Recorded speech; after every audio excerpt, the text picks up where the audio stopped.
आगे बढ़े और बात करें कि अमेरिका ने पाकिस्तान के F-16 बेड़े की जदीद टेक्नोलॉजी अपग्रेडेशन की मंजूरी दे दी है। वाशिंगटन से पाकिस्तान के लिए अच्छी खबर आई है कि अमेरिका ने पाकिस्तान के F-16 बेड़े की जदीद टेक्नोलॉजी अपग्रेडेशन की मंजूरी दे दी है और इस हवाले से डिफेंस सिक्योरिटी के ऑपरेशन एजेंसी ने कांग्रेस को पाकिस्तान के लिए पैकेज की इजाजत का खत भी भेज दिया है। जदीद टेक्नोलॉजी पैकेज के जरिए पाकिस्तान के F-16 तैयारे डेटा लिंक और एवियोनिक्स अपग्रेड हासिल करेंगे, जबकि क्रिप्टोग्राफिक और शनाख्ती निजाम समेत तरबियत और लॉजिस्टिक सपोर्ट भी पैकेज का हिस्सा है।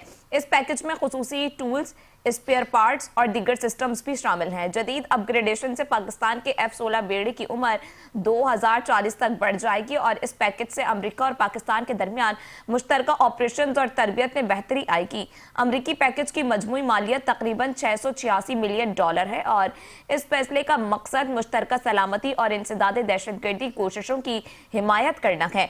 दफ्तर खारजा ने अमेरिका की जानिब से F-16 की अपग्रेडेशन के लिए इमदाद के फैसले का खैर मकदम किया है।